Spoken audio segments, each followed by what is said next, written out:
আমি খেয়াল করে দেখেছি ছোটোবেলায় যে জিনিসগুলো একদমই ভালো লাগে না বড় হলে না সেগুলোর উপরে আসক্তি বাড়ে। এই যেমন আমি ছোটোবেলায় মাছ খেতে একদমই ভালোবাসতাম না, আমাকে মা জোর করে নানান রকমভাবে ইমোশনাল ব্ল্যাকমেল করে মাছ খাওয়াতো। আর এখন আমি মাছ খেতে এত ভালোবাসি যে বলার বাইরে।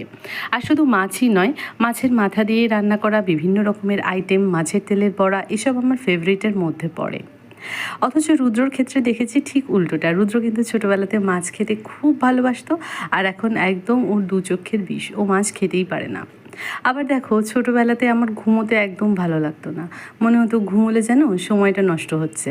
কিন্তু এখন ঘুম এতটাই প্রিয় হয়ে দাঁড়িয়েছে যে আগে ঘুমোই তারপর খাই। খিদে আর ঘুম যদি একসাথে পাই তাহলে আমি আগে ঘুমোবো, ঘুম থেকে উঠে তারপরে আমি খাবো। ছোটোবেলাতে এরকম অনেক হয়েছে যে দুপুরবেলায় মা ঘুমিয়ে পড়তো, মা তো অনেক ভোরবেলায় উঠে কাজকর্ম শুরু করতো, তো দুপুরে একটু রেস্ট না নিলে পারতো না। এবার অন্ধকার ঘর, আমি কি করব, আমার তো ঘুম আসতো না।